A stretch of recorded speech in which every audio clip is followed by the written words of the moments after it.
Okay okay. आज नया chapter start कर रहे हैं, कैपिटल वेस्टिंग। ठीक है, आपके एफएम का लास्ट चैप्टर है कैपिटल वेस्टिंग। कितना बजट है इस चैप्टर का?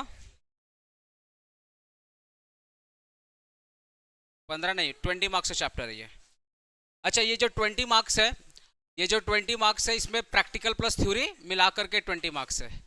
आप लोग को मैं एफएम के हर एक क्लास में मैंने याद दिलाया है कि 45 मार्क्स का प्रैक्टिकल है, 35 मार्क्स का थ्योरी है। तो ऑलमोस्ट जितना प्रैक्टिकल का बजट है आपके 80 मार्क्स में, उतना ही थ्योरी का बजट 80 मार्क्स में। तो एफएम में अगर बढ़िया मार्क्स आपको उठाना है तो प्रैक्टिकल और थ्योरी दोनों को आपको बराबर टाइम देना है। ऐसा नहीं कि आपको प्रैक्टिकल ज़्यादा प्रैक्टिस करना है, थ्योरी कम पढ़ना, नहीं। आप अगर प्रैक्टिकल हफ्ते में 2 घंटे पढ़ रहे हैं तो एटलीस्ट थ्योरी भी हफ्ते में कितना घंटे पढ़ो? 2 घंटे पढ़ो। क्योंकि आपका प्रैक्टिकल 45 मार्क्स का है और थ्योरी कितने मार्क्स का है? 35। ठीक है, मैक्सिमम लोग 45 पे फोकस करते हैं, उनको लगता है सिलेबस पूरा हो गया। नहीं, फिर वही लोग एग्जाम देकर आते बोलते हैं आउट ऑफ सिलेबस आ गया था क्वेश्चन। क्योंकि वो मैक्सिमम फोकस कहाँ पे किए हैं? 45 पे किए हैं, ये 35 पे फोकस ही नहीं किए। अब एफएम में ना बहुत ज़्यादा पॉसिबिलिटी है कि प्रैक्टिकल क्वेश्चन घुमा देगा, तो बचाने वाला कौन रहेगा? थ्योरी, क्योंकि ऑप्शन में थ्योरी भी आने वाला है। तो आपका एटलीस्ट जो नैया पार लगाने वाला उपाय कौन है? थ्योरी। और थ्योरी में क्या है, मेरे जो जो मैंने आपको मैट प्रोवाइड किया है, इवन आपने मैंने देखा हर एक चैप्टर का थ्योरी पढ़ाया है।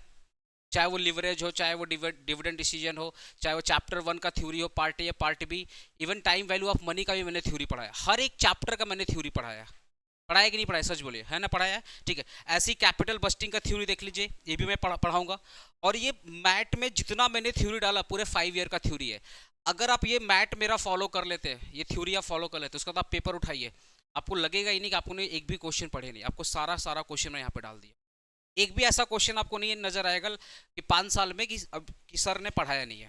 तो मैट जो मैंने आपको प्रोवाइड किया, इसमें देखिए पूरे पूरे पूरे 5 ईयर का थ्योरी मैंने डाल दिया। और ऐसा नहीं कि सिर्फ ऑनर्स का डाला, जर्नल का भी डाला है। ऑनर्स और जर्नल सब मिला करके मैंने डाला। और फिर हमारे जो क्वेश्चन स्टार्ट होते हैं अलग से होते हैं। तो स्टार्टिंग का जो 1 से 2 क्लासेस होगा वो कैपिटल बस्टिंग का थ्योरी होगा। ठीक है, जैसे देखिए ये जो क्वेश्चन स्टार्ट हो रहा है, ये जर्नल का क्वेश्चन है।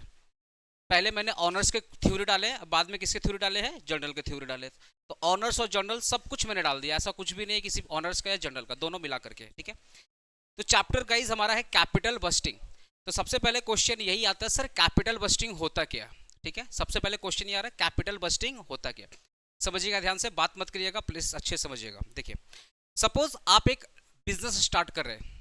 आप कोई भी बिजनेस स्टार्ट कर रहे हैं, उसका उद्देश्य होता है लॉन्ग टर्म। ऐसा थोड़ी होता है भैया 2 दिन के लिए बिजनेस कर रहे हैं या महीने भर के लिए बिजनेस कर रहे हैं। ऑब्जेक्टिव क्या होता है बिजनेस करने के लिए? हम भी करें, आने वाली जनरेशन भी करे। नहीं तो अगर खुद के बारे में ही सोचना रहता तो जॉब ही कर लेते, है ना? बिजनेस में तो यही फायदा है कि हम जितने मेहनत करेंगे, आने वाली जनरेशन उसका फायदा उठा के जाएगी। तो बिजनेस 90% जो बिजनेस किया जाता है वो इसी उद्देश्य से किया जाता है कि भैया ये शॉर्ट टर्म बिजनेस नहीं, ये क्या है? लॉन्ग टर्म बिजनेस है। समझ पा रहे हो मेरी बात? तो जब आप एक लॉन्ग टर्म बिजनेस कर रहे हो, या आप एक लॉन्ग टर्म इन्वेस्टमेंट कर रहे हो, या आप एक लॉन्ग टर्म बिजनेस कर रहे हो, या आप एक लॉन्ग टर्म इन्वेस्टमेंट कर रहे हो, तो सबसे पहले आप ये चेक करोगे कि जो भी पैसा आप इन्वेस्ट करने जा रहे हो, चाहे बिजनेस में या पर्टिकुलर प्रोजेक्ट में, वो वर्थ इट है या वर्थ इट नहीं है।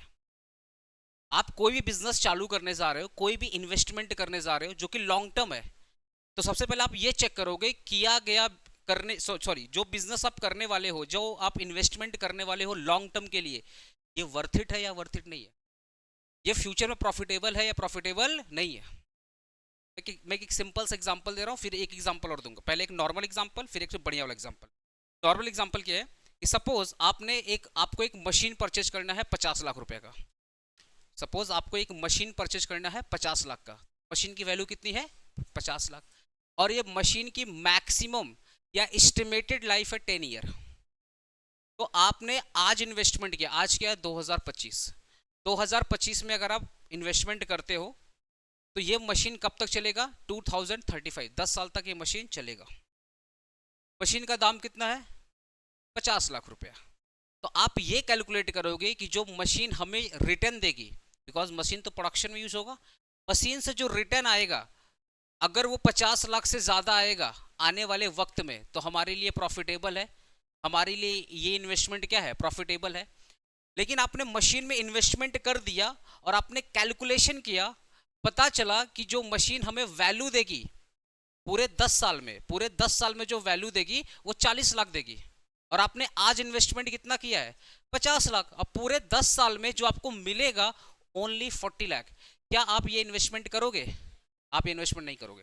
तो कैपिटल बस्टिंग में एक्चुअली हम लोग यही चेक करते हैं कि जो भी हम लॉन्ग टर्म प्रोजेक्ट करने वाले हैं, जो भी लॉन्ग टर्म इन्वेस्टमेंट करने वाले हैं, उसमें हम जो भी इन्वेस्टमेंट कर रहे हैं आने वाले वक्त में वो हमारे लिए प्रॉफिटेबल होगा या प्रॉफिटेबल नहीं होगा।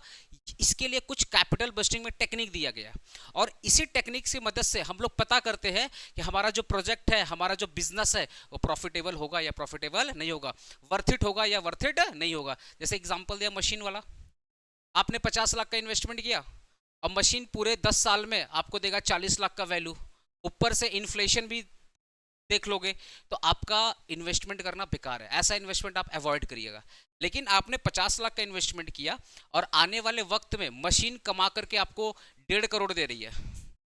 50 लाख का आपने मशीन में लगाया और पूरे 10 साल में मशीन आपको कितना दे रही है, 1.5 करोड़ दे रही है। इन्फ्लेशन वगैरह भी एडजस्ट करोगे तब भी आप प्रॉफिट में ही रहोगे ना प्रॉफिट में। तो आपके लिए जो इन्वेस्टमेंट वो कैसा इन्वेस्टमेंट है, प्रॉफिटेबल इन्वेस्टमेंट है। तो कैपिटल बस्टिंग क्यों पढ़ाया जा रहा है? कैपिटल बस्टिंग आपको टेक्निक देखता है, बहुत सारी टेक्निक प्रोवाइड करता है। जब आप वो टेक्निक इस्तेमाल करते हो प्रैक्टिकल बिजनेस में, प्रैक्टिकल लाइफ में, तो ये पता चलता है कि जो आप इन्वेस्टमेंट करने जा रहे हो प्रॉफिटेबल है या प्रॉफिटेबल नहीं है, करना चाहिए या नहीं करना चाहिए। एक बात बताना, बिजनेस करने से पहले कैलकुलेशन करोगे, चेक करोगे, दिमाग लगाओगे, या बिजनेस करने के बाद? ऑब्वियसली पहले। ऐसा थोड़ी होगा कि हम 50 लाख इन्वेस्टमेंट कर दिए, अब सोच रहे करना चाहिए था या नहीं करना चाहिए था। तब तो एक वर्ड आपके लिए बकलोल, बढ़िया वर्ड है, आप वही है, वही आपके लिए वर्ड बना हुआ है, एकदम प्यारा सा वर्ड है। तो हम जो 50 लाख इन्वेस्टमेंट करने जा रहे हैं, इन्वेस्टमेंट करने के पहले हम सोचेंगे, दिमाग लगाएंगे, कैलकुलेशन करेंगे ना, कि जो भी हम इन्वेस्टमेंट करने जा रहे हैं फ्यूचर में जो रिटर्न आ रहा है वो आज के इन्वेस्टमेंट से ज्यादा आना चाहिए, इन्फ्लेशन को एडजस्ट करके। याद है ना, इन्फ्लेशन बहुत बड़ा फैक्टर है। तो जो भी रिटर्न आ रहा है वो आज के इन्वेस्टमेंट से ज़्यादा आना चाहिए। और ये जब भी आप इन्वेस्टमेंट का कैलकुलेशन करोगे, आप इन्फ्लेशन को एडजस्ट करके करोगे। तो ओवरऑल अगर मैं इन्फ्लेशन को साइड रखूं, 2 मिनट के लिए अगर मैं इन्फ्लेशन को साइड रखूं, आप ये समझो कि आपने लगाया 100 रुपया और 2 साल के बाद अगर आपको 150 मिल रहा है, इन्फ्लेशन कांस्टेंट मानते हैं, इन्फ्लेशन को कांस्टेंट मानते हैं कि इन्फ्लेशन चेंज नहीं हुआ। जैसे इकोनॉमिक्स पढ़ते हो ना, इन्फ्लेशन को कांस्टेंट मान लिया जाता है, ऐसे ही एज्यूम कर लो कि इन्फ्लेशन कांस्टेंट है और आज आपने लगाया 100 रुपया, आने वाले वक्त में आपको मिला 150 रुपया, तो इन्वेस्टमेंट से रिटर्न क्या है, ज़्यादा है, और इन्फ्लेशन क्या है, कांस्टेंट है। तो मान के चलेंगे ये पैसा, ये रिटर्न आपको, ये इन्वेस्टमेंट आपको करना चाहिए कि नहीं करना चाहिए? बोलो, ऑब्वियसली करना चाहिए, बिकॉज जो आपका वैल्यू आ रहा है वो पॉजिटिव में आ रहा है। लेकिन आपका जो रिटर्न अगर वो कम आया तो आपको इन्वेस्टमेंट नहीं करना चाहिए।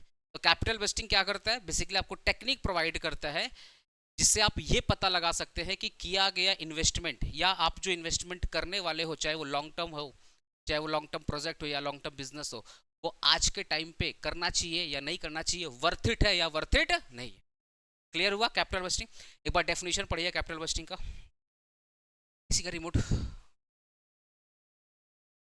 किसी का remote. Capital budgeting means the process of, capital busting means the process of planning and evaluating long term investment। capital busting बोलता है भैया एक ऐसा प्रोसेस है जहां पे हम लोग प्लानिंग करते हैं, इवैल्यूएशन मतलब हम लोग बहुत सारी टेक्निक का इस्तेमाल करते हैं, बहुत सारे कैलकुलेशन करते हैं, किसके लिए, लॉन्ग टर्म इन्वेस्टमेंट या लॉन्ग टर्म प्रोजेक्ट के लिए।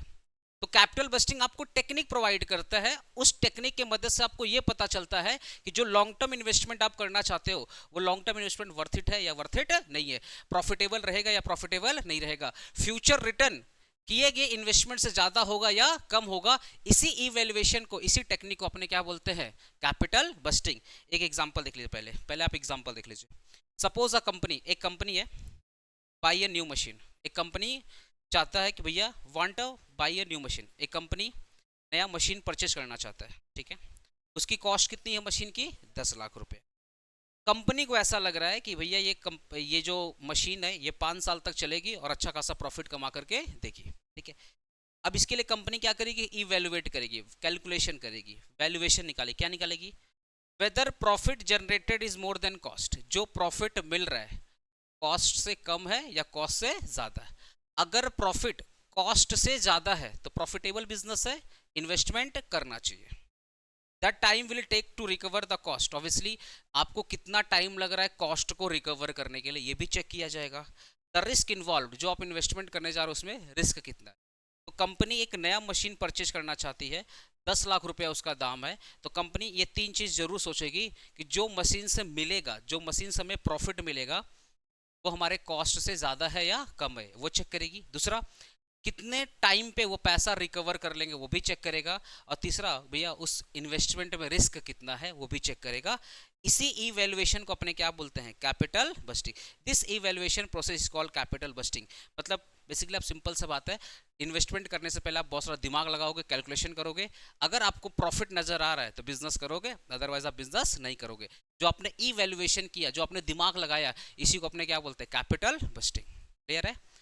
आपको थ्योरी लिखना है एग्जाम में, क्वेश्चन में थ्योरी लिखना है, ठीक है। कैपिटल बस्टिंग का डेफिनेशन पढ़ लीजिए। Capital budgeting is the process of evaluating and selecting the long term investment that are aligned with the goals of investor और कंपनी। कंपनी का गोल क्या है, लॉस मेकिंग बिजनेस या प्रॉफिट मेकिंग बिजनेस? हेलो, फिर से बोल रहा हूँ, कैपिटल सॉरी कंपनी का गोल क्या है, लॉस मेकिंग या profit making? Obviously profit making. तो बोल रहा है कि जो कंपनी का गोल है, जो इन्वेस्टर का गोल है, ऑब्वियसली क्या है, प्रॉफिट मेकिंग। तो आपका किया गया इन्वेस्टमेंट कंपनी के गोल से, कंपनी का गोल क्या है, प्रॉफिट। आपका किया गया इन्वेस्टमेंट कंपनी के गोल से मैच कर रहा है या नहीं मैच कर रहा है। कंपनी जो प्रॉफिट चाहती है उस प्रॉफिट को आपका इन्वेस्टमेंट दिला पा रहा है या नहीं दिला पा रहा है। इसी इवैल्यूएशन को, इसी प्रोसेस को अपने क्या बोलते हैं, कैपिटल बस्टिंग। और फुल्ली आपको क्लियर हो गया होगा, ठीक है।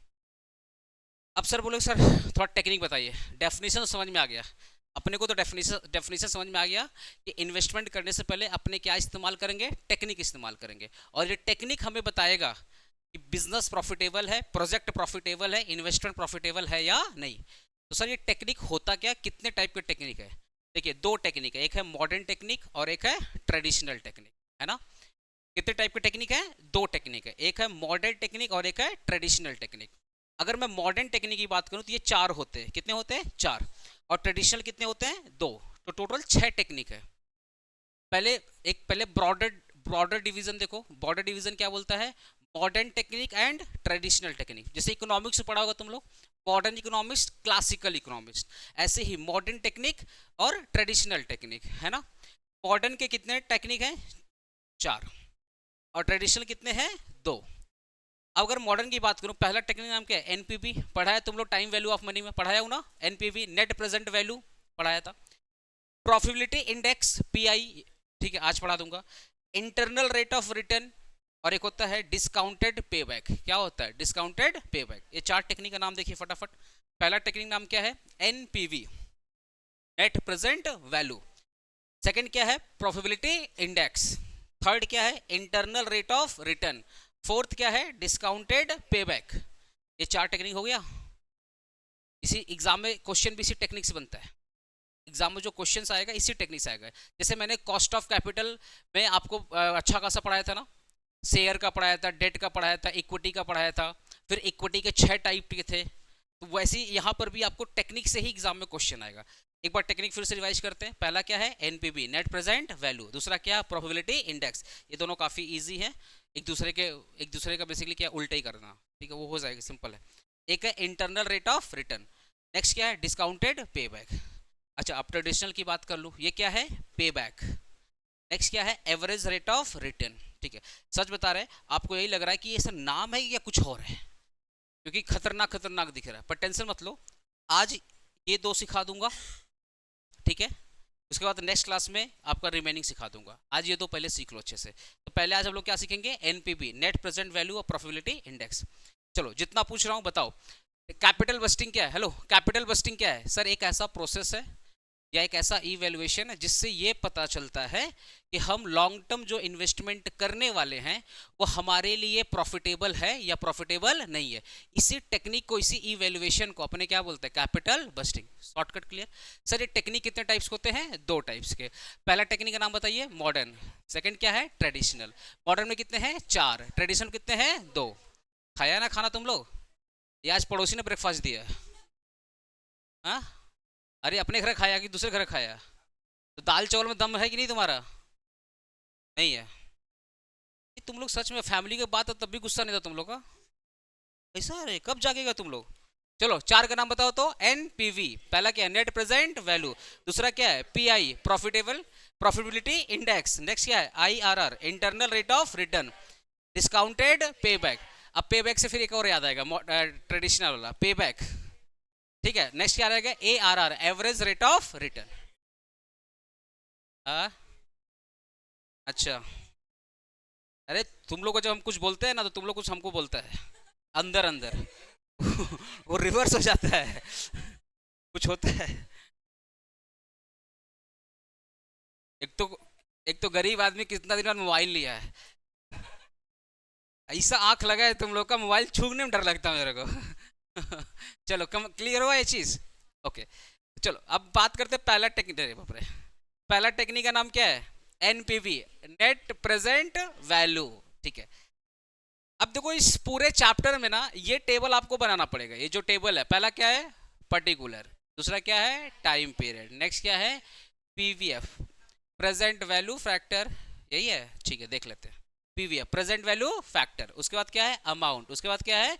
Present value. ठीक है, पहला क्या है? पर्टिकुलर। दूसरा क्या है? Time period. PV factor, amount, P value. ठीक है, कोई बात नहीं। पहले जितना अभी कुछ नोट डाउन नहीं करना है, जब नोट डाउन करने के लिए बोलूंगा तो स्टार्ट करना। अभी फिलहाल समझो। देखिए पहले आपको ना थोड़ा सा एक टाइमलाइन का समझो। सपोज टाइमलाइन क्या होता है? आज चल रहा है 2025, है ना?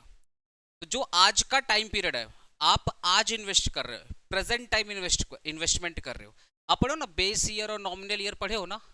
अरे बेस ईयर नॉमिनल इंडेक्सेशन पढ़ा है ना, बेस ईयर नॉमिनल ईयर। वैसे ही अगर आप फाइनेंस पढ़ते हो ना, तो आज जो पैसा आप इन्वेस्ट करते हैं इनकी जो टाइम पीरियड होती है वो जीरो होती है। आज जो पैसा आप इन्वेस्ट करते हो इनका जो टाइम पीरियड होता है वो जीरो होता है। नेक्स्ट ईयर क्या आएगा? 2026। नेक्स्ट ईयर का टाइम पीरियड क्या होगा? 1। 26 के बाद क्या आएगा? 27। तो उसके बाद क्या आएगा? 2। फिर क्या आएगा? 28। फिर क्या आएगा? 3। फिर क्या है? 4। फिर आएगा 29। मान लेते 4 साल। तो आप आज जो इन्वेस्टमेंट कर रहे हो, आज जो इन्वेस्टमेंट कर रहे हो उसका टाइम पीरियड क्या है? 0। उसके नेक्स्ट ईयर बाद क्या आएगा? 1। उसके बाद 2, फिर आएगा 3, फिर आएगा 4।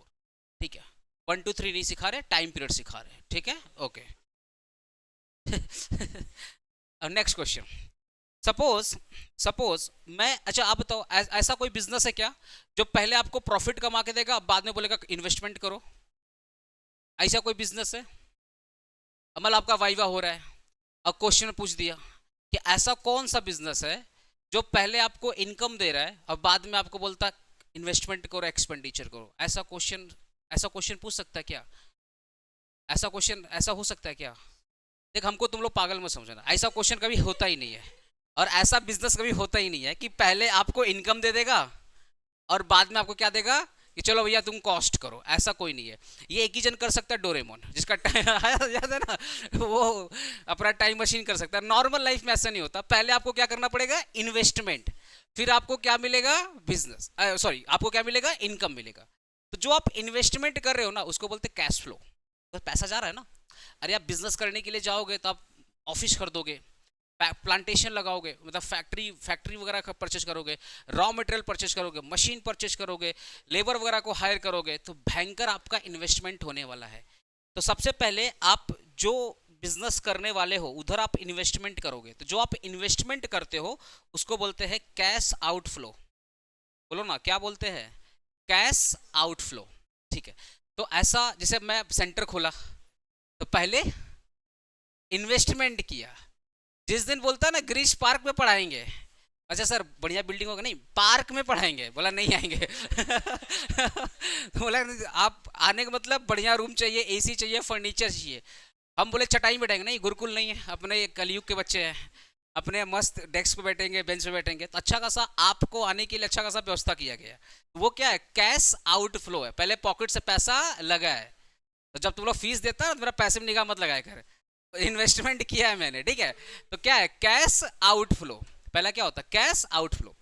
सपोज मैंने, अच्छा आज मैं इन्वेस्टमेंट कर रहा हूं, तो जो मैं आज इन्वेस्टमेंट कर रहा हूं उसको क्या बोलेंगे? Cash outflow. उसका टाइम पीरियड क्या होगा? 0। आप आज जो इन्वेस्टमेंट करते हो उसका टाइम पीरियड क्या होगा? 0। ठीक है। पीवी फैक्टर क्या होता है, प्रेजेंट वैल्यू क्या होता है। आज मैं इन्वेस्टमेंट कर रहा हूं, इसका जो प्रेजेंट वैल्यू होता है वो 1 होता है। उसका जो प्रेजेंट वैल्यू क्या होता है, 1 होता है। दो चीज समझो, आप जो इन्वेस्टमेंट कर रहे हो उसका टाइम पीरियड 0 होता है, उसका जो पीवी फैक्टर होता है वो 1 होता है। ठीक है, मान लेते हैं कि जब मैं ये बिजनेस स्टार्ट किया, जो भी मैंने इन्वेस्टमेंट किया, ये उम्मीद से किया कि मुझे 10% का रिटर्न हर एक साल मिलेगा। हेलो, आप जो भी इन्वेस्टमेंट कर रहे हो, आप जो भी इन्वेस्टमेंट कर रहे हो, इस उम्मीद से कर रहे हो, इस एक्सपेक्टेशन से कर रहे हो कि आने वाले वक्त में आपको हर एक साल 10% का रिटर्न मिलेगा। ऐसा कोई होता है क्या कि आप इन्वेस्टमेंट कर रहे हो और इस उम्मीद से कर रहे हो कि पक्का लॉस होगा? ऐसा कोई महान आदमी है जो बिजनेस तो कर रहा है, मस्त मोमो और चटनी बेच रहा है, और ये उस उम्मीद से बेच रहा है कि पक्का लॉस होगा, पक्का माँ बाप का नाम डुबाएंगे? ऐसा कोई होता है क्या? नहीं। आप जब भी बिजनेस करते हो इस उम्मीद से करते हो कि आने वाले वक्त में आपको कुछ रिटर्न मिलेगा। तो आपका जो एक्सपेक्टेड रेट ऑफ रिटर्न वो कितना है? 10%। बोले ना, वो कितना है? 10%। इसी को अपने क्या बोलते हैं? Desired rate of return. ये आपकी इच्छा है, ये आपकी इच्छा एटलीस्ट। अच्छा, ये जो इच्छा होती है मिनिमम होती है ना? ये इच्छा क्या होती है? मिनिमम होती है। मिनिमम मतलब मिनिमम मुझे 10% मिलना चाहिए। उससे ज्यादा मिल गया तो माँ बाप का आशीर्वाद समझ लेंगे, भगवान का आशीर्वाद समझ, अच्छे कर्म समझ लेंगे, लेकिन 10% कम से कम मिलना ही चाहिए। इसी को अपने क्या बोलते हैं? Desired rate of return. Gary, तुम्हारी इच्छा की बात नहीं हो रही, इधर देख रहा सर, मेरा बात कर रहे हैं क्या? ठीक है, पी फैक्टर कितना है? 10%। ओके, दिया रहेगा, सब दिया रहेगा। अरे समझो जो समझाना चाह रहा हूं, सुनो। गैरी क्लास में है ना, इसलिए इसको याद नहीं दिलवाते हम, बेचारा याद में बह जाता है। ठीक है, अब क्वेश्चन आ रहा है कि सर इन्वेस्टमेंट तो कर दिया, इन्वेस्टमेंट तो कर दिया, और इस उम्मीद से किया है कि हर एक साल मुझे कितना मिलेगा? 10%, 10%, 10% मिलेगा। मान लेते हैं मैंने सोचा कि ये 4 साल बिजनेस चलेगा, तो आज अगर टाइम पीरियड 0 है तो नेक्स्ट ईयर क्या होगा? 1 होगा। उसके बाद क्या होगा? 2 होगा। उसके बाद क्या होगा? 3। उसके बाद क्या होगा? 4। ठीक है, क्या होगा? 4। सर जब आप इन्वेस्टमेंट किए थे तो टाइम पीरियड 0 था और पीवी फैक्टर क्या था? 1 था। ठीक है, आप जब time value of money chapter पढ़े थे, देखिए आपको क्वेश्चन में पीवी फैक्टर दिया रहता था, ऐसे दिया रहता, पीवी ऐसे लिखकर दिया रहता था ना, दिया रहता था ना पीवी फैक्टर। अब हम लोग पीवी फैक्टर पर निकालते हैं। एक बार कैलकुलेटर उठाओ सब लोग, कैलकुलेटर उठाओ। पीवी फैक्टर निकाला कैसे जाता है, आज तुमको ये सिखाऊंगा। अरे अपना अपना उठाएगा, पड़ोसी को उठा रहा सब लोग, सब सब अपना अपना कैलकुलेटर। किसके पास कैलकुलेटर नहीं है, एक दान बॉक्स लगवा रहे हैं आपके लिए, चंदा बटोरा जाएगा कैलकुलेटर के लिए। एपीसी फाउंडेशन बोल के चैरिटी खोलेंगे और बच्चों लोगों को उसमें से, हाँ? क्यों, मतलब तुम क्या जानना चाहता है? पास पैसा वाला है? चलो अच्छा सुनो ना, दो बात क्लियर करो ना। आज जो आप इन्वेस्टमेंट करो उसको अपने क्या बोलते हैं? आज जो आप इन्वेस्टमेंट करते हो उसका टाइम पीरियड क्या होता है? 0, और उसका पी फैक्टर क्या होता है? 1। यहाँ तक क्लियर है ना? तो सर नेक्स्ट ईयर क्या बोलेंगे? 1, उसके बाद 2, उसके बाद 3, उसके बाद 4। सर अपने टाइम पीरियड तो पता कर लिए, तो सर हमारा पीवी फैक्टर क्या होगा ये पता करते हैं। ठीक है, अभी कैसे पता चलेगा पीवी फैक्टर, ये सोचो। देखो 10% को अपने क्या बोलते हैं? 0.1। अरे बोलिए ना, 10% का मतलब क्या होता है? 0.1। अच्छा, कुछ लोग तो बहुत महान होते हैं भाई, 10% 0.1 कैसे होगा? 10 डिवाइडेड बाई 100 इक्वल टू क्या होगा? 0.1। ठीक है, तो 0.1 आया 10% का मतलब। ठीक है, 10% डिवाइड करिए 10%, sorry sorry sorry sorry sorry 0.1 plus करिए, आज का पीवी फैक्टर कितना है? 1। अभी तक मैंने क्या बोला? 10% इक्वल टू क्या होता है? 0.1। और आज का पीवी फैक्टर क्या है? अरे आज जो आप इन्वेस्टमेंट 1 है ना, तो इस पे +1 कर दीजिए, कितना आ रहा है? 1.1। 1.1 आया। अब इसको करिए डिवाइड, 2 बार डिवाइड करिए, 2 बार डिवाइड हो गया। अब प्रेस करिए इक्वल, इक्वल हो गया। कितना आ रहा है? 0.9091 आ रहा होगा। ठीक है, हम 1 लिखेगा, 0.9091। ठीक है, अरे 9 आ रहा है ना, 1 लिखेगा, हम टीचर, हम सही बोलेगा ना। ठीक है। उसके बाद एक और इक्वल एक और इक्वल करो, एक और इक्वल करो, कितना आ रहा है? 0.8264। ठीक है, उसके बाद एक और इक्वल करो, 0.7513। उसके बाद एक और इक्वल 0.6830। ठीक है, अब मत 4 ही साल बिजनेस करना, ठीक है। हाँ, परिवार को भी टाइम देना है, इधर आओ। ठीक है, 4 साल तक पी फैक्टर हो गया निकालना। अच्छा, इसका मतलब क्या हुआ? इसका मतलब क्या हुआ, देखो, अगर प्रेजेंट में आपकी वैल्यू एक, मान लो 2025 में 1 रुपये वैल्यू है, तो इस 1 रुपये की वैल्यू 2026 में कितना हो जाएगा? 90 पैसा। 2027 में इस 1 रुपये की वैल्यू हो जाएगी 82 पैसा। 2028 में इस 1 रुपये की वैल्यू कितनी हो जाएगी? 75 पैसा। और 2029 में इस 1 रुपये की वैल्यू कितनी हो जाएगी? 68 पैसा। मतलब आज जो आप 1 रुपया, आपके पास अगर आज 1 रुपया है, उम्मीद तो करता हूं 1 रुपया होगा, इस 1 रुपये का वैल्यू 2000, अच्छा ये क्या है, 2025 है ना? अरे 2025 में जो 1 रुपया है, सुनो ना सुनो ना, 2025 में जो 1 रुपया है, 2026 में उसकी वैल्यू कितनी हो जाएगी? 90 पैसा, बिकॉज इन्फ्लेशन चल रहा है ना। 2027 में उसकी वैल्यू कितनी हो जाएगी? 82। 28 में कितनी होगी? 75 पैसा। उसके बाद 68 पैसा। ठीक है, ये क्लियर हुआ? पी फैक्टर निकाल लिया अपने लोग। ओके, पी फैक्टर कैसे निकाला? एग्जाम में वैसे पी फैक्टर दिया हुआ रहता, आपको निकालने का जरूरत नहीं, फिर भी मैंने सिखा दिया कैसे। 10% था तो 0.1। फिर आज का जो इन्वेस्टमेंट किए हो उसका पी फैक्टर क्या होता है? 1। तो +1 कर दीजिए, कितना आ जाएगा? 1.1। फिर डिवाइड डिवाइड, फिर क्या करना है? इक्वल। इक्वल करोगे तो नेक्स्ट ईयर का आएगा, तो देखो ये वाला आया होगा। फिर उसके बाद फिर इक्वल करोगे तो नेक्स्ट का नेक्स्ट ईयर आ जाएगा। फिर इक्वल करोगे, फिर इक्वल करोगे तो आपका आ जाएगा। क्लियर हुआ? प्रेजेंट टाइम में आपने कितना इन्वेस्टमेंट किया है? 100 रुपया। अरे बोलो ना, प्रेजेंट टाइम में आपने कितना इन्वेस्टमेंट किया है? प्रेजेंट टाइम में आपने कितना इन्वेस्टमेंट किया है? 100 रुपया। अब ये उम्मीद रखो, अच्छा आप जो 100 रुपया लगाए हो, आप जो बिजनेस में 100 रुपया लगाए हो, ये आपको एक बार में मिलेगा या थोड़ा थोड़ा करके मिलेगा? ऑब्वियसली आप अगर 10 लाख रुपया बिजनेस में लगाए हो तो आपको थोड़ा थोड़ा करके रिटर्न आएगा, एक बार में तो आएगा नहीं। मान लेते हैं कि फर्स्ट ईयर आपको रिटर्न आएगा 25 रुपया, सेकेंड ईयर आपको रिटर्न आएगा 30 रुपया, थर्ड ईयर आपको रिटर्न आएगा 40 रुपया, और उसके बाद आएगा मान लेते हैं ये 50 रुपया मान लेते हैं, कितना जाएगा? 50 रुपया, बिकॉज आपका गुडविल हो जाएगा ना, तब आपको 50 रुपया आएगा।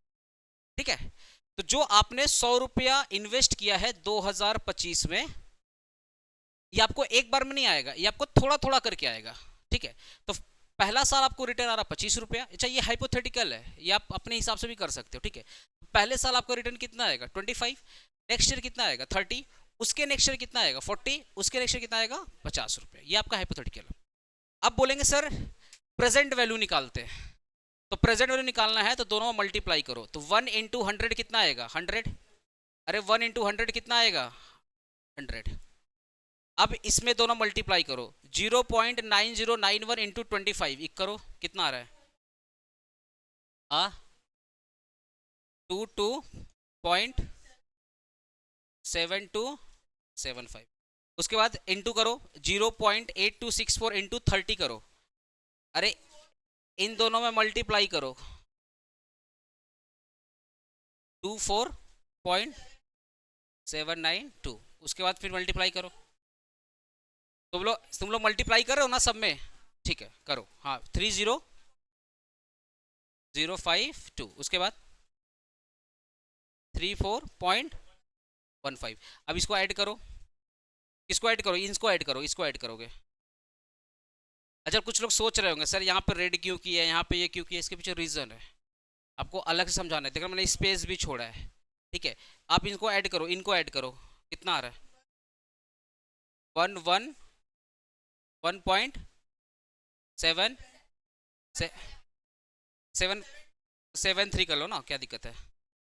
ठीक है, 111.73, 111.73। क्लियर हुआ ना? अब सुनो, ये जो आपको पैसा मिल रहा है, आपने इन्वेस्टमेंट किया आज, उसको क्या बोलेंगे? आउटफ्लो। जो आपको थोड़ा थोड़ा पैसा मिलेगा हर एक साल, इसको क्या बोलेंगे? इनफ्लो। क्या बोलेंगे? इनफ्लो। तो ये जो आया है पूरा का पूरा, ये जो आपको पूरा का पूरा आया है ना, इसको अपने क्या बोलेंगे, इनफ्लो। ये हमारा इनफ्लो है, कैश इनफ्लो। क्या बोलेंगे, कैश इनफ्लो, मतलब आपका रिटर्न, ये आपका रिटर्न है, ठीक है। देखिए अब आप बहुत एकदम कॉन्सेप्ट के लास्ट स्टेज पे आके सुनिए। आपने प्रेजेंट टाइम में कितना इन्वेस्ट किया है, 100 रुपया। कितना इन्वेस्ट किया है, 100 रुपया। जो आप इन्वेस्टमेंट कर रहे हो 100 रुपया, आज उसकी वैल्यू कितनी हो जाएगी, 111 रुपया 73 पैसा। तो जो आपने इन्वेस्टमेंट किया उससे ज्यादा आपको रिटर्न मिल रहा है कि नहीं मिल रहा है। आपने इन्वेस्टमेंट किया 100 रुपया, बट आपको मिलेगा कितना, 111.73। बोलो ना, 100 रुपया दे करके अगर 111 रुपया मिल रहा है, ये बिजनेस करना चाहिए कि नहीं करना चाहिए, पॉजिटिव आ रहा है ना, करना चाहिए नहीं करना चाहिए, पॉजिटिव आ रहा है। तो जब भी एनपीवी का वैल्यू पॉजिटिव आता है, मतलब एक्सेप्ट करो, इन्वेस्टमेंट करो, बिजनेस करो, कोई दिक्कत वाली बात नहीं है, क्योंकि आपने इन्वेस्टमेंट किया 100 रुपया, ठीक है। और इस पूरे फ्यूचर की वैल्यू, ये तो फ्यूचर है ना भाई, इन्वेस्टमेंट आपने किया प्रेजेंट टाइम में। ये कौन सा डेटा है, 26 का, ये वाला डेटा किसका है, 27 का, ये डेटा किसका है, 28 का, और ये किसका है, 29 का। ये सारे के सारे फ्यूचर वैल्यू, ये सब क्या है, फ्यूचर वैल्यू है। तो जब आपने फ्यूचर वैल्यू को कन्वर्ट किया प्रेजेंट वैल्यू में, याद है, आपने फ्यूचर वैल्यू को कन्वर्ट किया प्रेजेंट वैल्यू में, तो पता चल रहा कि जो भी आपने इन्वेस्टमेंट किया आपका उससे ज्यादा रिटर्न आ रहा है। आपने इन्वेस्टमेंट किया 100 रुपया, रिटर्न आ रहा है 111 रुपया, तो पॉजिटिव आ रहा है। इसका मतलब आपको ये बिजनेस करना चाहिए। कौन सा बिजनेस करना चाहिए, ये वाला बिजनेस जो आपको 10% रिटर्न देके जा रहा है। क्लियर हो रहा है चीज। तो जब भी आपका एनपीवी का वैल्यू, जब भी आपका एनपीवी का वैल्यू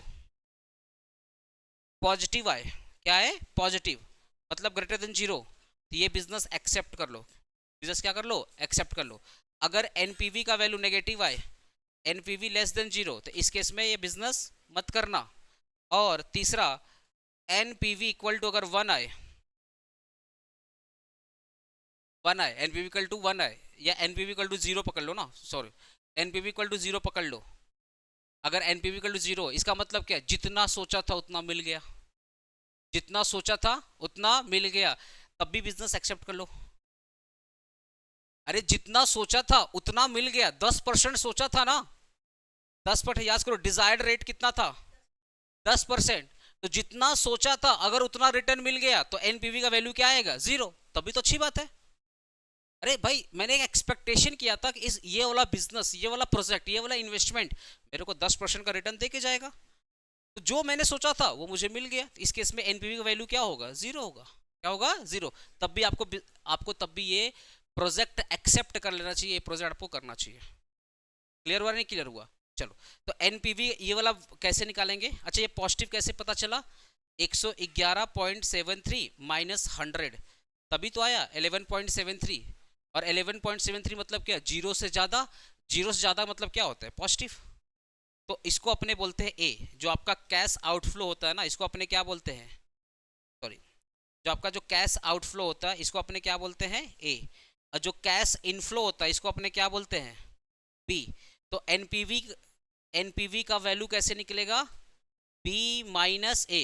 बी कितना है, 11.73, ए कितना है, 100, तो एनपीवी का वैल्यू कितना आया, 11.73, that is positive, that is positive. अब पॉजिटिव अगर एनपीवी आ रहा है, बिजनेस प्रॉफिटेबल है या लॉस है, बोलो ना। अगर एनपीवी का वैल्यू पॉजिटिव आ रहा है, बिजनेस प्रॉफिटेबल है या लॉस है, प्रॉफिटेबल है, तो ऐसा बिजनेस कर लेना चाहिए आंख बंद करके, कोई दिक्कत वाली बात नहीं है, ठीक है। आइए, एनपीवी का फॉर्मूला क्या होता है, present value of cash inflow. Present value of cash inflow मतलब बी। अरे present value of cash inflow मतलब क्या है, बी। फ्यूचर में जो पैसा मिलेगा उसका प्रेजेंट वैल्यू क्या है, इसका मतलब क्या हो गया, पीवी ऑफ कैश वैल्यू का मतलब हो गया कि जो पैसा फ्यूचर में मिलेगा उसका प्रेजेंट में वैल्यू कितना है। फ्यूचर में मुझे मिलेगा, उसका प्रेजेंट में वैल्यू कितना है, उसको अपने बोलते हैं बी। मतलब ये पैसा तो मुझे फ्यूचर मिलेगा, हेलो, ये पैसा मुझे क्या मिलेगा फ्यूचर में, उसकी प्रेजेंट वैल्यू कितनी है, 111.73। तो आपका प्रेजेंट इन्वेस्टमेंट है 100, और आपका जो प्रेजेंट रिटर्न है वो 111। हेलो, आपका जो प्रेजेंट इन्वेस्टमेंट है वो 100, और आपका जो प्रेजेंट रिटर्न है 111, तो आपको ये बिजनेस कर लेना चाहिए, ठीक है। वही चीज है बी माइनस ए। बी का मतलब हो गया present value of cash inflow minus PV value of cash outflow. तो आपका इन्वेस्टमेंट सॉरी आपका इनफ्लो कितना था 111 और आपका आउटफ्लो कितना था 100, तो कितना आया 11, 11 मतलब पॉजिटिव। तो अगर एनपीवी ग्रेटर देन जीरो है, मतलब ग्रेटर देन जीरो का मतलब क्या होता है पॉजिटिव, तो इन्वेस्टमेंट कर लेना चाहिए, मतलब एक्सेप्ट कर लो ये वाला इन्वेस्टमेंट। और अगर नेगेटिव है, अगर नेगेटिव है तो नॉट एक्सेप्ट, रिजेक्ट मार दो।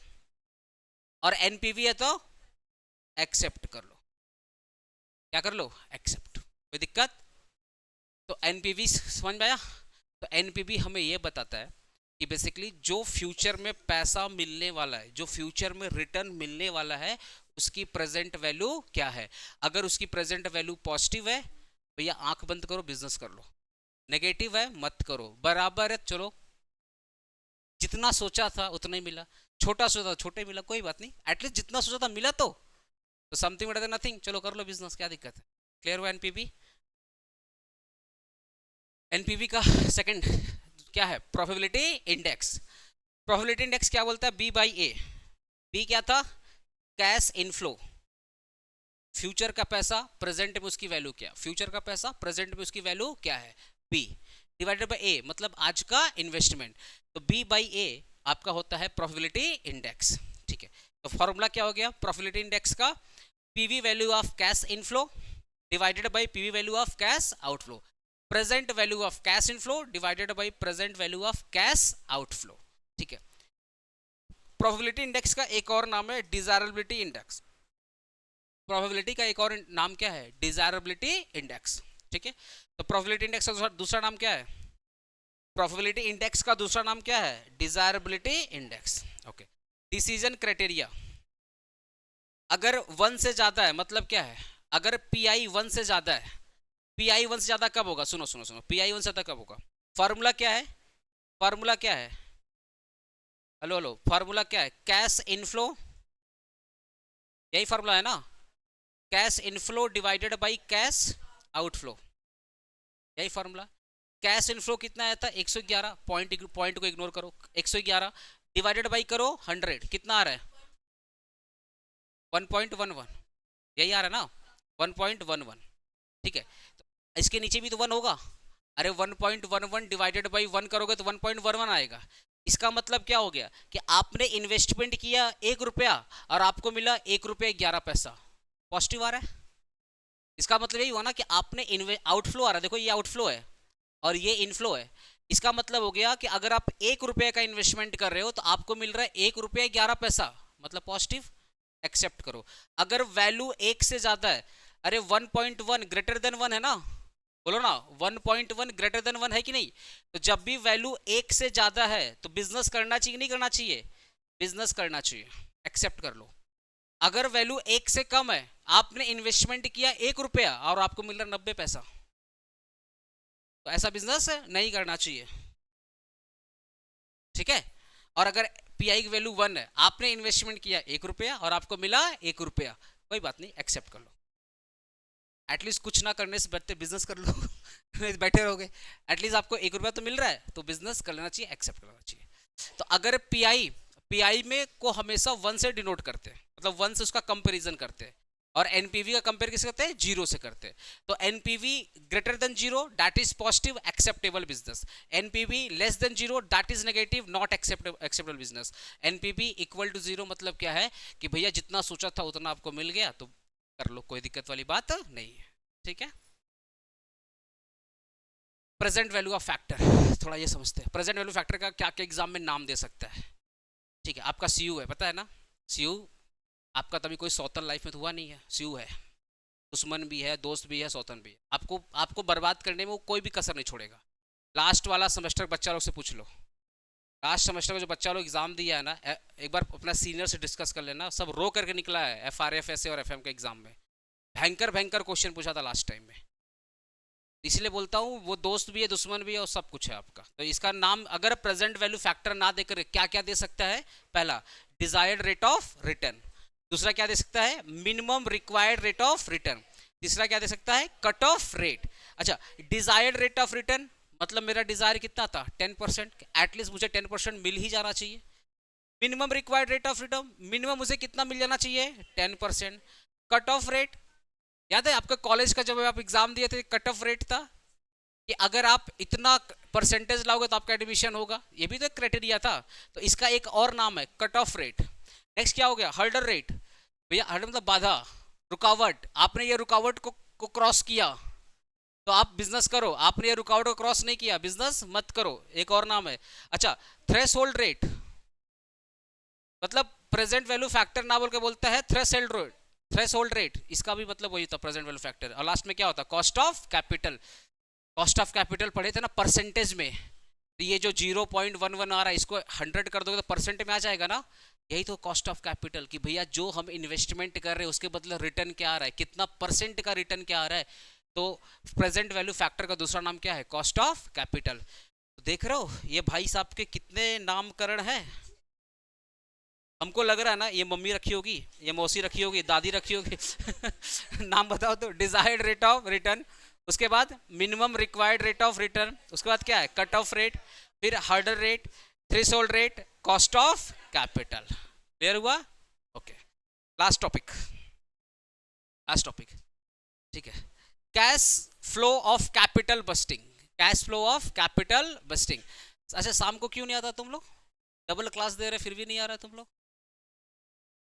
अच्छा अच्छा, जिस दिन मैं क्लास कैंसिल करता हूँ ना, मतलब मैं कहीं जाता हूँ तो रास्ते में को डर लगता है कि मेरे बारे में क्या सोचा जा रहा होगा मतलब हफ्ता में सातों के सातों दिन क्लास, मतलब एपीसी पर डे क्लास पढ़ाता है, उसका कोई तारीफ नहीं करता। एपीसी अगर एक दिन क्लास कैंसिल कर दे ढिंडोरा मिट जाता है कि अभिषेक सर जब देखो तो क्लास कैंसिल करते हैं। भाई एक बार पता तो कर लो, सातों के सातों दिन क्लास यहाँ होता, सच बोला सातों दिन क्लास होता है कि नहीं यहाँ पे। एक दिन कैंसिल करते हैं ना तो डर लगता है कि मेरे बारे में क्या अफवाह उड़ेगा। और शाम को डबल क्लास पढ़ा रहा हूँ, डबल क्लास पढ़ा रहा हूँ, दोपहर पढ़ा रहा हूँ, शाम पढ़ा हूँ, शाम को दिखते ही नहीं है। कल कल खत्म कर दिया तो चैप्टर, क्या नाम था उसका, working capital management, crash course का भी हो गया, किया तुम लोग बैकअप, खत्म कर दिए बोला। चलो कैश आउटफ्लो, अच्छा cash flow of capital bursting, ये कितने टाइप का होता है कैश फ्लो, एक है कैश आउटफ्लो और एक है कैश इनफ्लो। कैश आउटफ्लो, चलो कैश आउटफ्लो। अब कैश आउटफ्लो क्या है, ये पूरा का पूरा जो चार्ट है, सुनो ना, ये पूरा का पूरा चार्ट है, मैं 5 मिनट में खत्म कर दूंगा विथ स्टोरी, स्टोरी 5 मिनट खत्म कर दूंगा, ठीक है सुनो ध्यान से। कैश आउटफ्लो, अरे एक एक घंटा पढ़ाते हैं, एक एक घंटा पढ़ाते हैं तो एटलीस्ट अच्छे से 10 से पढ़ लो ना। एक घंटे में भी तुम लोग बात करता है, मतलब एक घंटे भी तुम लोग अच्छे से फोकस नहीं है, ये थोड़ा सा क्वेश्चनेबल मार्क है। अगर एक घंटे में तुम लोग फोकस नहीं कर पा रहे, थोड़ा सा ब्रेन का एमआरआई करके देख ले, कोई दिक्कत तो नहीं है ना, ठीक है। कैश आउटफ्लो, पहला है कैपिटल एक्सपेंडिचर। सर ये कैपिटल एक्सपेंडिचर क्या है, ध्यान सुनो। आज अगर मैं सुन तो ना मेरा बात ये तो मैं इतना अच्छा नॉइस कैंसलेशन बैठा के रखा हूँ कि तुम लोग का हरकत या कुछ भी सुनाई नहीं पड़ता इन लोग को। वही ना, तुम लोग का हरकत देखकर मेरे को चीप समझा जाएगा कि टीचर कैसा है अगर स्टूडेंट कैसा है। तो तुम लोग हरकत देखा है कभी अपना, हरकत कभी अच्छे से देख ले तुम लोग क्या करता है क्लास के अंदर। चलो cash flow of capital busting, cash flow of capital bursting, ये सुन लो ध्यान से। सपोज मैं एक कोचिंग सेंटर ओपन किया, अच्छा अब इंटरेस्ट आ रहा है ना, बात मेरे पे आ गई। जब बात मेरे पे आएगी ना तुम लोग को बराबर इंटरेस्ट आता है। चलो मैं अपना ही बात कर रहा हूँ, मैंने इन्वेस्टमेंट किया, ठीक है। तो जब मैं इन्वेस्टमेंट किया, आप लोग के लिए बेंच वेंच का व्यवस्था किया, ठीक है, ये रूम वगैरह परचेज किया, ये सारे जितने भी लाइटिंग वेटिंग ताम झाम दिख रहे हो सब इन्वेस्टमेंट मैंने किया। इसको अपने क्या बोलते हैं, कैपिटल एक्सपेंडिचर, जिसको अपने प्यार से क्या बोलते हैं, फिक्स एसेट, क्या बोलते हैं, फिक्स्ड एसेट, ठीक है। तो जब मैं एपीसी ओपन किया तो मैंने इसमें बहुत सारे मशीन्स, टेक्नोलॉजी, एप्लीकेशन, वेबसाइट, सब कुछ मैंने अच्छे से इन्वेस्टमेंट किया। अलग बात हमारा वेबसाइट में थोड़ा प्रॉब्लम रहता है, पर कोई बात नहीं, इन्वेस्टमेंट है, ठीक है तो मेरा इन्वेस्टमेंट है उसमें, कोई दिक्कत नहीं है, ठीक है। पर हाँ अच्छा इन्वेस्टमेंट भाई अपना पैसा लगा, ठीक है। उसके बाद मेरा फिर कुछ वर्किंग कैपिटल लगा। जब आप आए क्लास करने के लिए तो आपके लिए नोट्स वगैरह का भी मैंने इंतजाम किया, बुक्स वगैरह का भी मैंने इंतजाम किया। ये मेरा क्या है, इन्वेस्टमेंट इन वर्किंग कैपिटल, क्या है, इन्वेस्टमेंट इन वर्किंग कैपिटल। तो जब मैंने कोचिंग सेंटर चालू किया तो कुछ मेरा फिक्स एसेट लगा और कुछ मेरा वर्किंग कैपिटल लगा, ठीक है। फिक्स एसेट में फर्नीचर, टेक्नोलॉजी ये सब आ गया, और वर्किंग कैपिटल में नॉर्मली हमारा क्या है, वर्किंग कैपिटल में वही रेंट वेंट पकड़ लो, लेबर का पेमेंट पकड़ लो, और कुछ मेरा जो बुक्स वगैरह मैं प्रोवाइड करता, ये मेरा वर्किंग कैपिटल है, ठीक है। तो जो आपका फिक्स्ड नेचर का रहेगा अपने क्या बोलेंगे कैपिटल एक्सपेंडिचर, और जो आपका रेकरिंग नेचर का रहेगा जो एवरी टाइम आपको प्रोवाइड किया जाएगा उसको अपने क्या बोलते हैं इन्वेस्टमेंट इन वर्किंग कैपिटल। अच्छा, ये इन्वेस्टमेंट मैंने किया है, आज किया है, तो इसकी टाइम पीरियड वैल्यू क्या होगी जीरो। जो इन्वेस्टमेंट आप करते हो उसकी टाइम पीरियड क्या होती है जीरो। ठीक है, तो अब आप इन्वेस्टमेंट कर दिए है ना, मैंने इन्वेस्टमेंट कर दिया, अब कमाने की बारी है ना। अब ठीक है, हम अंधे नहीं है यार, मैंने इन्वेस्टमेंट कर दिया, अब किसकी बारी है इनफ्लो की बारी, किसकी बारी है इनफ्लो। अब इनफ्लो दो टाइप का, पहला एक है रेवेन्यू कैश फ्लो। अब मैं इस पूरे डायग्राम को, एक पूरे डायग्राम को मैं एक टेबल समझा रहा हूँ, मतलब ये जो कैश इनफ्लो है ना, इस कैश इनफ्लो को पूरे डायग्राम से मैं समझा रहा हूँ, ध्यान समझना। कैश इनफ्लो, कैश इनफ्लो समझा रहा हूँ। कैश इनफ्लो समझाने के लिए सपोज मैंने आप लोगों को क्लासेस सेल किया, अरे सुनो ना, मैंने आप लोगों को क्लासेस क्या किया सेल किया, आप लोगों को क्लासेस मैंने सेल किया, मैंने क्लासेस क्या किया सेल किया। अच्छा, ये जो कोचिंग सेंटर खोला है कोई एक साल के लिए तो खोला नहीं है, एज्यूम कर लेते हैं 3-4 साल 5 साल 10 साल 20 साल 100 साल चलेगा। चलो, तो 1 2 3 4 5, ठीक है 5 साल लगे चलते, 1 2 3 4 5 मान लेते 5 साल तक चलेगा। ठीक है, तो याद है ना जो वन का वैल्यू क्या होता है नेक्स्ट ईयर का वैल्यू, और जीरो का वैल्यू क्या होता है प्रेजेंट ईयर। ऐसा थोड़ी होता आप इन्वेस्टमेंट करते हो तुरंत कमाना स्टार्ट कर देते हो, आपका जो प्रॉफिट होता है वो तो एक साल के बाद ही पता चलेगा कि जो भी, अरे मैंने भी तो जब इन्वेस्टमेंट किया तो प्रॉफिट तो एक साल बाद ही पता चलेगा कि मेरे ओवरऑल जो इन्वेस्टमेंट किया वो रिकवर हुआ या रिकवर नहीं हुआ, तो ये सब भी फैक्टर होता है। तो जो मेरा एक साल के बाद आएगा उसको क्या बोलेंगे 1, फिर क्या आएगा 2, फिर आएगा 3, मतलब उसके एक एक साल के बाद 1 2 3 4 5 ऐसे चलते रहेगा। ओके, अब इस सेल के पीछे तुम लोग ऐसे बोलते ना सर आपने पैसा लिया 4,000 रुपया 3,000 रुपया 2,000, अब ये सेल के पीछे क्या क्या है ये भी देख लो, आज हम सुनाएंगे तुम लोग को, आज तुम लोग सुन के जाना। सुनो तो, इसके पहले ये जो सेल मैंने किया ना इसके पीछे क्या क्या है ध्यान सुना। सबसे पहले भैया हमको देना पड़ता है रेंट, देना पड़ता है नहीं देना पड़ता है, रेंट देना पड़ता है। ठीक है, उसके बाद वेजेस एंड सैलरी, रात को 2-2 बजे कॉल करे बोलता पेमेंट कर, पेमेंट करना स्कैनर भेजिए, 2-2 मैसेज करता भैया सो गए क्या, तो रात में क्या करेंगे मतलब 2 बजे मैसेज करता है भैया सो गए क्या। ठीक है, 3 बजे मैसेज करता है सो क्यों रहे हैं डाउट सॉल्व करिए। तो ये जो तुम लोग सर्विस लेता है 24/7, ठीक है, कुछ सर्विस मैं प्रोवाइड करता हूँ, कुछ मेरे बैकग्राउंड जो स्टाफ काम करे वो सर्विस प्रोवाइड करता है। ठीक है, तुम लोग को लॉग इन करने नहीं आता, अब बोलता है वेबसाइट खराब है, ऐसा ऐसा स्टूडेंट को लॉग इन करने नहीं आता बोलता है वेबसाइट खराब है। कुछ लोग बोलते हैं कि लैपटॉप में एप्लीकेशन डाउनलोड कर रहे हैं, अरे लैपटॉप में वेबसाइट से क्लास देखना, वो एप्लीकेशन डाउनलोड कर रहा है लैपटॉप में। तो डिफरेंट डिफरेंट टाइप के नमूने हैं, उनको हैंडल करने के लिए 24/7 हमारे बैकग्राउंड में ऑफिस स्टाफ काम करते हैं, उनको क्या देना पड़ता है वेजेस एंड सैलरी।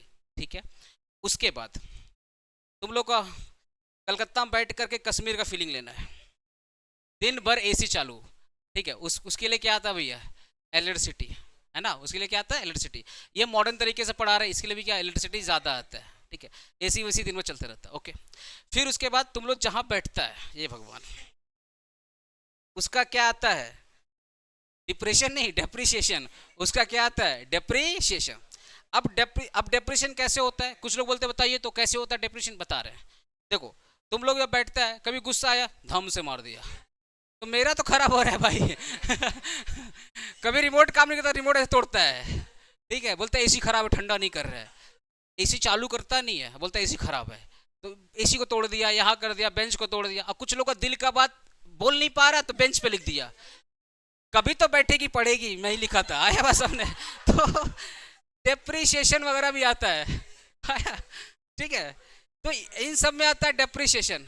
अच्छा ज़्यादा हो गया है, इधर एक क्लास चल रहा है, ठीक है, तो ये सब मेरा जो आता है, उसके बाद इसको बोलते हैं ईबीटी, याद है ना, अर्निंग बिफोर टैक्स, ये सब कैलकुलेट करके क्या आता है ईबीटी। अब इसमें से क्या दूंगा टैक्स, तो क्या आएगा ईएटी। अच्छा, इन सब में से एक और खर्चा था जो कि नॉन कैश था, डेप्रिसिएशन, जो कि क्या था नॉन कैश।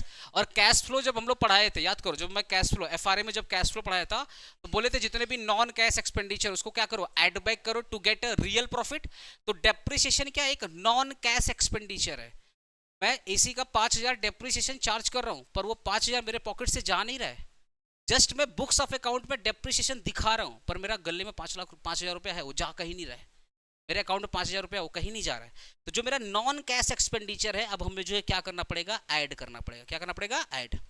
ये मेरा याद है क्या आ जाएगा, ऑफिस, या बेसिकली क्या आ जाएगा, बोल सकते हो प्रॉफिट आ सकता है ना, मेरा रियल प्रॉफिट आ गया। क्या गया, रियल प्रॉफिट। तो ये जो मैंने अभी समझाया कि मैं सेल करता हूँ, सेल से मैं रेंट माइनस करता हूँ, सैलरी माइनस करता हूँ, इलेक्ट्रिसिटी माइनस करता हूँ, डेप्रिसिएशन माइनस करता हूँ, फिर मैं टैक्स प्रोवाइड करता हूँ, ठीक है।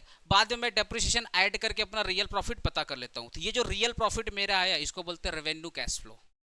ये जो तामझाम मैंने बताया ना, इसको अपने क्या बोलते हैं, रेवेन्यू कैश फ्लो।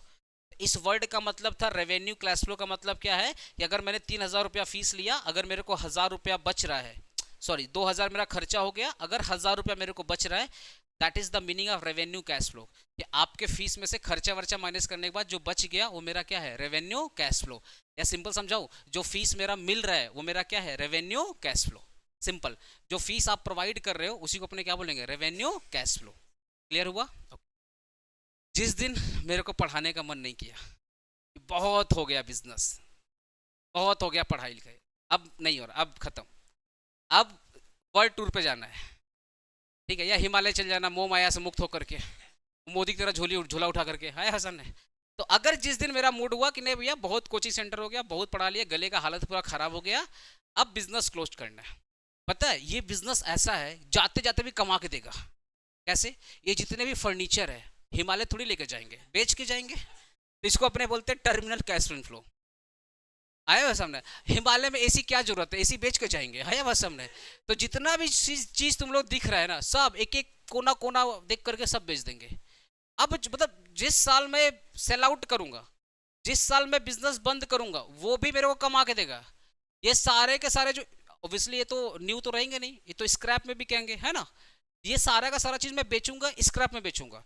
तो इसको अपने बोलते हैं टर्मिनल कैश इनफ्लो। क्या बोलते हैं, टर्मिनल कैश इनफ्लो, ठीक है। प्लस जो आपके लिए नोट्स वगैरह है बच जाएंगे तो भी तो रद्दी में बेच दूंगा।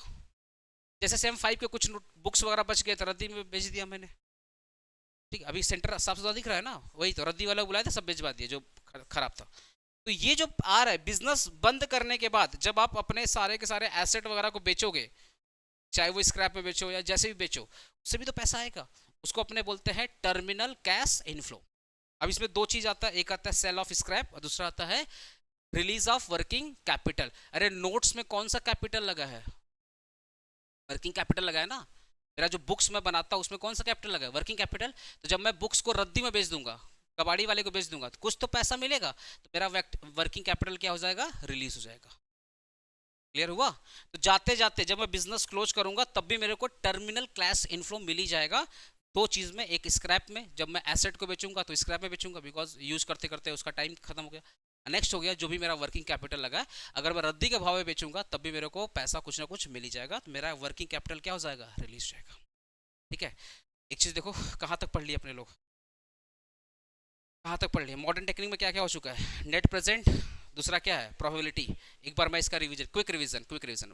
कैपिटल बस्टिंग क्या होता है, जो पढ़े एक बार रिवीजन करके जाएंगे। कैपिटल बस्टिंग क्या होता है, अरे बोलो ना, कि जो मैं इन्वेस्टमेंट लॉन्ग टर्म में करना चाहता हूं वो आज के टाइम पे वर्थ इट है या वर्थ इट नहीं है, प्रॉफिटेबल है या प्रॉफिटेबल नहीं है, करना चाहिए या नहीं करना चाहिए। इसके लिए कुछ टेक्निक्स है, इसके लिए कुछ प्रोसेस है, और इसी प्रोसेस को अपने क्या बोलते हैं, कैपिटल बस्टिंग। क्लियर है?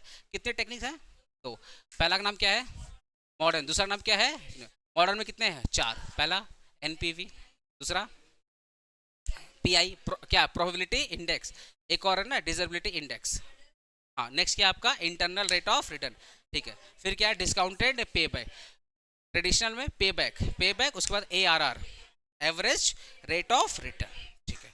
एनपीवी क्या बोलता है कि मैंने आज इन्वेस्टमेंट किया 100 रुपया, तो फ्यूचर में कुछ ना कुछ तो मिलेगा, पर जो फ्यूचर में मिलेगा उसका प्रेजेंट वैल्यू क्या है, जो पैसा मुझे फ्यूचर में मिलेगा उसका प्रेजेंट वैल्यू क्या है वो बताता है एनपीवी। अगर एनपीवी पॉजिटिव है, हेलो, अगर एनपीवी पॉजिटिव है तो बिजनेस करना चाहिए, एक्सेप्टेड। नेगेटिव है तो मत करो, इक्वल टू 0 है तो कर लो, जितना सोचे थे एटलीस्ट उतना मिल जाएगा। फॉर्मूला क्या होगा एनपीवी का, present value of cash inflow minus present value of cash outflow, B minus A. Next क्या हो गया प्रोबेबिलिटी इंडेक्स, ठीक है। ये उसका डिवीजन वाला फॉर्म, रिवीजन वाला रेशियो वाला फॉर्म होता है। फॉर्मूला क्या है, B upon A, present value of cash inflow divided by present value of cash outflow, ठीक है। अगर पीआई का वैल्यू, पीआई क्या बताता है कि आपने इन्वेस्टमेंट किया 1 रुपया, अगर आपको प्रेजेंट वैल्यू 1 रुपये से ज्यादा आ रहा है तो करना चाहिए, 1 रुपये के बराबर आ रहा है तब भी करना चाहिए, 1 रुपये से कम आ रहा है तो नहीं करना चाहिए। इक्वल टू 1 करो, इक्वल ग्रेटर देन 1 बिजनेस करो, लेस देन 1 बिजनेस मत करो, ठीक है। प्रेजेंट वैल्यू फैक्टर कितने नाम है? 6 नाम है। पहला क्या है? Desire rate of return, minimum required rate of return, cut off rate, hurdle rate, threshold rate, cost of capital. Cash inflow and cash inflow या कैश आउटफ्लो को अपने क्या बोलते हैं? इसलिए कैश आउटफ्लो कितने हैं? 2 ना, एक होता है फिक्स नेचर का और एक होता है रेकरिंग नेचर का। जो फिक्स नेचर का उसको अपने क्या बोलते हैं? Capital expenditure. और जो रेकरिंग नेचर का क्या है उसको क्या बोलते हैं? Investment working capital. नेक्स्ट होगा कैश इनफ्लो, 2 टाइप का ना, एक सेल वाला जो रेवेन्यू, एक होता है रेवेन्यू। और जब मैं कोचिंग सेंटर बेच के जाऊंगा क्या होगा? Terminal cash inflow. इसमें 2 होता है, sale of scrap and release of working capital, ठीक है। इतना डिटेल में पढ़ाने के पीछे रीजन एक ही है, क्वेश्चन किसी भी टाइप से घुमाएगा तो आपको समझ में आएगा। 3 से 4 क्लास लगेगा पूरा चैप्टर, मतलब थ्योरी लेकर के पूरा चैप्टर क्या हो जाएगा? क्लोज होगा। डबल क्लासेस चल रहे हैं, शाम को प्लीज आप लोग ज्वाइन करिएगा, ठीक है। चलो बाय बाय, टेक केयर।